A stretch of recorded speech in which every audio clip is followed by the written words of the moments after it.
Hello guys, welcome back to my YouTube channel T-Spot. In this video, episode 7 out, and I can say that it was one of the best episodes ever.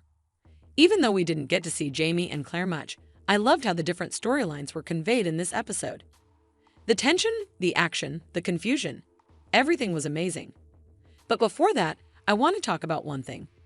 I don't know about you, but this time I didn't skip the opening titles, and instead I enjoyed Sinead's beautiful voice. As you may know, she passed away a couple days earlier, and Katrina Belf even posted a picture of her saying that she hopes she's at peace with her baby boy. Rest in peace, Sinead.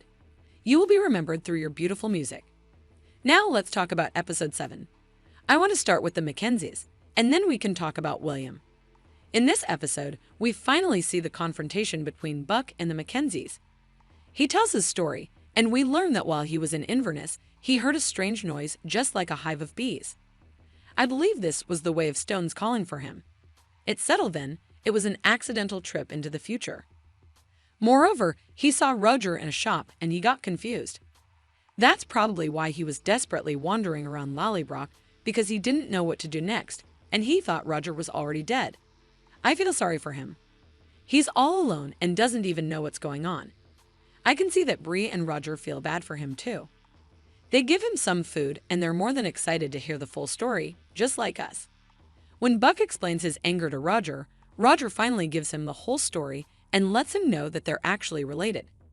He even explains where Jamie's name is coming from, and I can say that Buck is shocked to hear the truth. After that, Roger goes and checks the family tree where Buck's death date is written, and for a second, I thought he was going to show him that, but instead, he put the box of letters on his desk and left it there.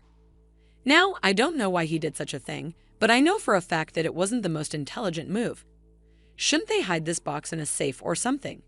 Anyways, Roger asks Buck what year he came from, and he replies 1778. Yes, it's the same year Buck actually died. So what does that mean? Will he suddenly collapse to the ground and die when the right time comes, or will he continue being alive? As if dealing with Buck is not enough, Rob Cameron shows up to Lallybroch. Well, at least he didn't come empty-handed. He brought some wine. Roger shows him his notebook and leaves him alone in the room. Now that's the second mistake. How can you leave him on his own? Anyways, we see that it's time for dinner, and while Buck is all alone, Rob Cameron enjoys his time with the Mackenzies. He doesn't deserve a nice meal or a good time with the Mackenzies. No, I'm not stony-hearted. I just know what he will do in the future. By the way, I should say that the scene where Mandy, Jamie, and Buck were watching TV was absolutely beautiful. At some point, Mandy was combing Buck's beard. How cute was that? But well, he needs to go back to his time at some point, and Roger decides to take him to the Stones a few days later. I feel like he won't though, because he saw his date of death and his heart can't take this responsibility. I believe you would want to give him a second chance to live, or at least the chance to choose, and he does as expected. Roger says that Buck may have never turned back to his family, so they thought he was dead. Now, that's a theory I've never thought about. Could he be right, or did he really die? Later that night, we learn that Jamie stays with Bobby, Rob's nephew, and Mandy starts screaming that he's gone. We know that two of them are strongly connected because Jemmy earlier told his parents that Mandy can travel through the stones. Now that Mandy says Jemmy's gone, I believe her. Since he was the one who knew where the Jacobite gold was, Rob took him and forced him to go through the stones. Roger immediately figures it and drives to the nearest stones. When he arrives there with Buck, they see that Jemmy's scarf is near the stones. I believe he left it on purpose so that his family knew what happened to him. Now that's all about the Mackenzies. Now it's time to talk about William. Poor guy has been through a lot in this episode. We see William joining the battle for the first time, the first battle of Saratoga. And I can say that before seeing the actual battle, his ideas about it were totally different. He was in a good mood while slicing an apples with his sword, having fun with his friend, and taking care of his horse. I know I've said it a million times before, but I still believe the idea of war and being a hero is just a fantasy for William, and the reality of it is just during. He learned it the hard way. Right before the battle starts, he was talking about his love for Rachel. I knew it. I knew from the beginning that he had feelings for her. I'm really sad to hear this because I really want to see Rachel and Ian together, and I want William to be Ian's bestie. But who knows? Maybe it's just a whim for William. We don't know yet. Also, while he was confessing his love, his friend got shot in the head and died immediately. Now, that's a brutal way to start a battle.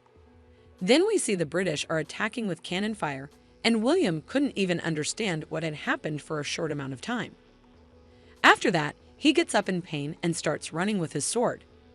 He wants revenge, and he kills anyone who stands in his way. Now is the time our lovely William has turned into a monster. He just lost it and even killed a man with his bare hands. When the battle is over, we see that William is a broken man now. I believe he's no longer the man who wants to be a hero. Now everything's about revenge. He's changed now, and nothing will be the same for him. His point of view has completely changed, and now he knows the true meaning of a battle. It's not glorious. It's messy, brutal, bloody, and everything about it is just bad. Seeing that everyone is celebrating their victory with their drinks, he gets puzzled once more. He sees that nobody really cares for the soldiers that passed away in the battle. This episode gave us no clue about what has happened in the revolutionary side of the war. And the only thing we saw is Jamie's unconscious body at the end. I'm dying to know what has happened for real and how things ended up that way. I mean, what happened to Jamie? Will William find and help him? Will he be okay? I need answers, and I need them now. I believe we will be seeing Claire and Jamie in the upcoming episode more and get some answers about the battle.